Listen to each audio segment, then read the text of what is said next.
नमस्कार मेरे प्यारे छात्रों, कैसे हैं आप सभी। उम्मीद करता हूँ आप सभी अच्छे होंगे। आज कक्षा 10वीं गणित प्रश्नावली 6.1 के सभी प्रश्नों को हल करेंगे। अगर आपको यह वीडियो अच्छा लगता है तो लाइक करें। जो छात्र चैनल पर नए हैं वह चैनल को सब्सक्राइब करें तथा बेल आइकन को प्रेस करें, जिससे आने वाली वीडियो उन बच्चों को समय समय पर मिलती रहे। आइए शुरू करते हैं प्रश्न संख्या 1 से। लेकिन मैं मेरे प्यारे बच्चों प्रश्नावली 6.1 को शुरू करने से पहले कुछ इसके बारे में बताना चाहता हूँ। जैसे कि इसके मेरे प्यारे बच्चों बेसिक से चलेंगे, हम कुछ बातें बता दें आपको। जैसे कि यहाँ पर आप देखिए, समरूप क्या होता है। समरूप होता है इसका आकार समान हो और अमाप मतलब साइज है समान होना आवश्यक ना हो। तो मेरे प्यारे बच्चों ये देखिए आप, इसका आकार कैसा है, समान है। साइज कैसा है इसका, ये छोटा है ये बड़ा है, लेकिन वैसे आकार तो हमारा समान ही है ना। इसका भी समान है, ये भी वृत्त है ये भी वृत्त है, ठीक है ना। तो इसी प्रकार ये देखिए, ये वर्ग है ये भी वर्ग है, लेकिन ये छोटा वर्ग है ये कैसा है, बड़ा वर्ग है, तो वर्ग ही है ना। समझ रहे हैं ना आप। तो इसको हम क्या कह देंगे, आकार समान हो। आकार तो बिल्कुल देखिए समान है, ठीक है, समान है नहीं चारों के, लेकिन अमाप मतलब साइज अमाप समान होना आवश्यक ना हो, ठीक है। समझ गए ना। अब देखते हैं इसका क्या, सर्वांग सम। ये देखिए सर्वांग सम में क्या हो जाएगा, आकार समान हो। जैसे आकार समान हो और अमाप भी समान हो। अमाप भी समान हो मतलब इनके आकार तो समान है, ठीक है। और देखिए ये भी देखिए समान है, ये भी 2.5 सेंटीमीटर त्रिज्या तो इसकी भी 2.5 मीटर है ना सेंटीमीटर त्रिज्या है। और ये देखिए वर्ग, वर्ग भी ये 5-5 सेंटीमीटर, चार भुजा इसकी कैसी है, बराबर है, तो इसकी भी बराबर है। तो इसने क्या कहा था सर्वांग सम में कि आकार समान हो, आकार भी समान हो और इसके साइज भी समान हो। ये 2.5 सेंटीमीटर है तो ये भी 2.5 सेंटीमीटर है, ये भी 5 सेंटीमीटर की है चार भुजा, तो ये भी 5 सेंटीमीटर की चारों भुजाएं हैं, ठीक है। तो इनमें क्या हुआ, इनका क्या है, साइज भी समान है और आकार भी इसका समान है, तो उसको क्या कहेंगे, सर्वांग सम कहेंगे। और समरूप, समरूप मैंने अभी समझाया था क्या था, इसका आकार खाली समान हो लेकिन साइज कैसा हो, समान आवश्यक ना हो। तो देखिए आकार तो इसका कैसा समान है ना, लेकिन साइज अलग अलग है, ये छोटा है ये बड़ा है। इसके अगर छोटी त्रिज्या है तो इसकी बड़ी त्रिज्या है, लेकिन आकार कैसा है, समान है। वृत्त है तो वृत्त ही कहेंगे इसको। इसी प्रकार ये देखिए, ये क्या है, वर्ग है तो वर्ग, लेकिन साइज कैसा है, समान नहीं है ना, ये छोटा है और ये बड़ा है। आशा करता हूँ आपकी समझ में अच्छे से आ गया होगा। अब शुरू करते हैं इसके पहले प्रश्न से। आइए मेरे प्यारे छात्रों पहले प्रश्न से इसको स्टार्ट करते हैं। लिखा हुआ कोष्टकों में दिए शब्दों में से सही शब्द का प्रयोग करते हुए रिक्त स्थानों को भरिए। जैसे पहला इसका भाग है, सभी व्रत डैश लगा हुआ है होते हैं, सर्वांग सम होते हैं, समरूप होते हैं। तो मेरे प्यारे बच्चों मैंने अभी आपको क्या बताया था, ये देखिए सभी व्रत होते हैं, यहाँ देखिए आप, सभी व्रत कैसे होते हैं, समान होते हैं। व्रत कैसे हैं, समान है, लेकिन इनका आकार कैसा है, समान नहीं है, कैसा, अलग अलग है। लेकिन इसलिए बात क्या कह रहा है, सभी व्रत कैसे होते हैं, समान होते हैं, तो इसका क्या आएगा, समरूप आएगा। क्या आएगा, समरूप। यहां लिख देंगे समरूप।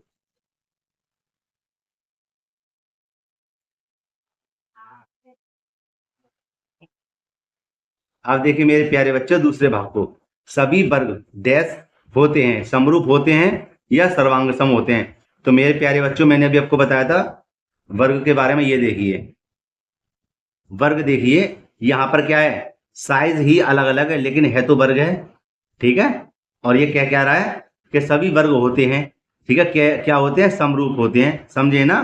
कैसा है, साइज, साइज बस अलग अलग है लेकिन आकार तो इनका एक सा ही है ना, समझे ना, इनका आकार एक सा ही है, बस साइज ही तो अलग अलग है, ठीक है। तो क्या आएगा इसमें, समरूप आ जाएगा। लिख देंगे यहां पर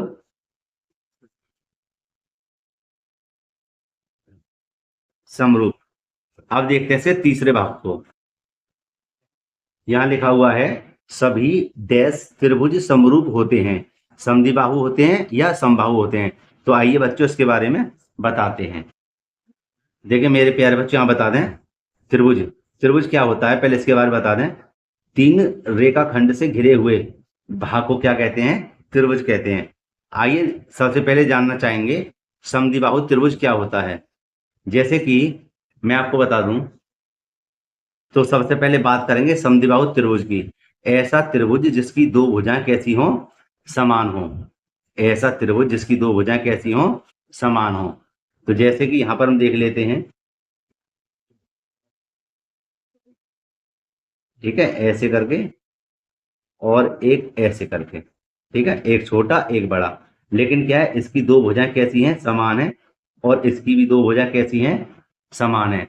इसको क्या कहेंगे हम, समद्विबाहु त्रिभुज कहेंगे। लेकिन आप यहाँ पर देखें क्या, इसका शेप कैसा है, अलग अलग है, ठीक है, तो इसको क्या कहेंगे, समरूप नहीं कहेंगे। अब देखिए, अब देखते हैं समबाहु त्रिभुज। यहाँ पर देखिए,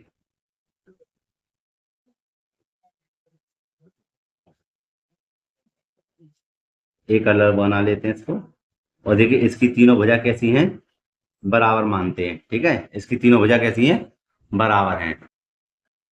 तो क्या हुआ, इनका तीनों भुजाएं कैसी हैं, बराबर हैं, लेकिन क्या इसका शेप कैसा है, बराबर है, ठीक है। तो हम इसको कहेंगे यहाँ पर अलग, अब देखते हैं इधर, यहाँ पर इसको मतलब समरूप कहेंगे। ये देखिए यहाँ पर आ जाएगा आपका, यहाँ लिख देंगे हम समबाहु, समबाहु,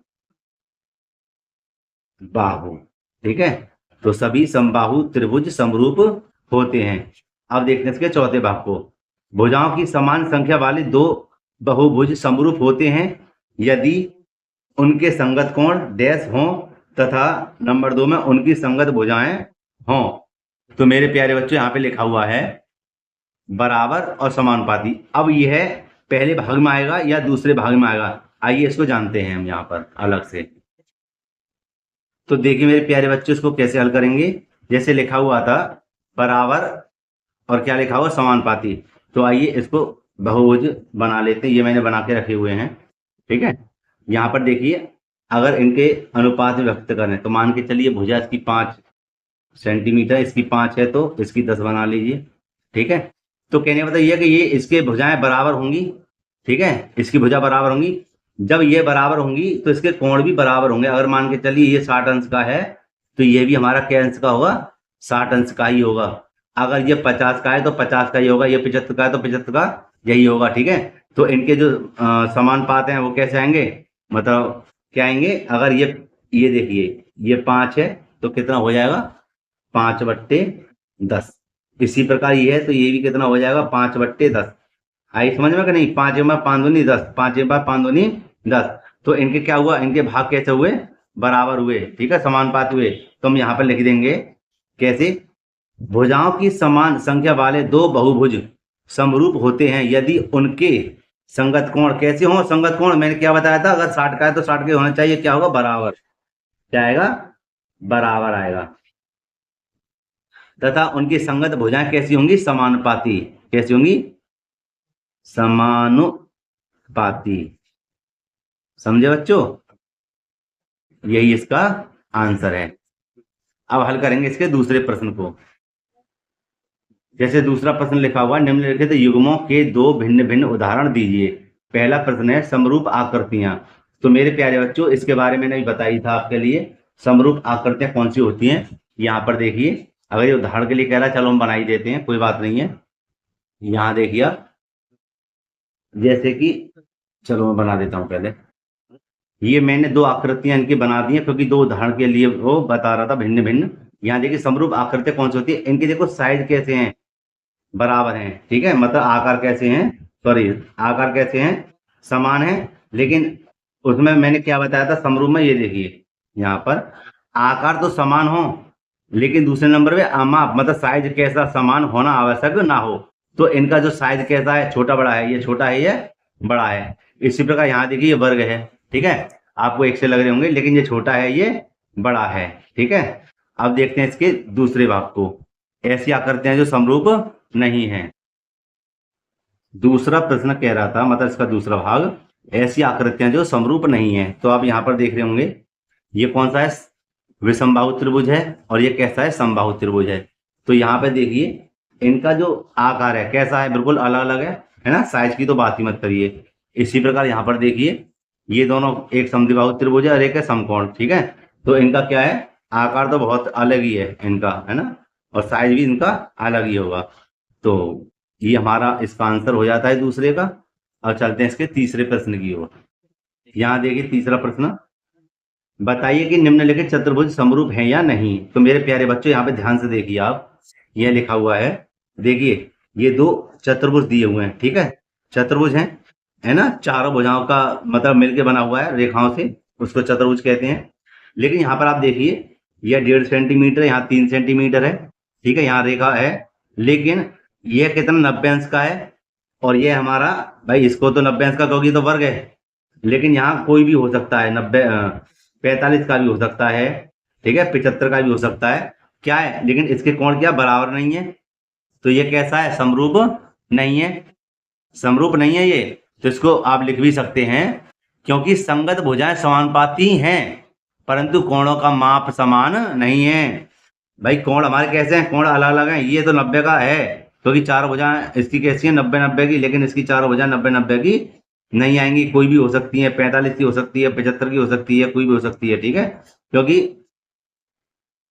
समरूप चतुर्भुज नहीं कहेंगे, यही इसका आंसर है। मेरे प्यारे बच्चों, अगर आपको वीडियो पसंद आई तो एक लाइक जरूर करना, जो छात्र चैनल पर नए हैं वह चैनल को सब्सक्राइब जरूर करना। मिलते हैं इसी प्रकार एक और वीडियो में, धन्यवाद।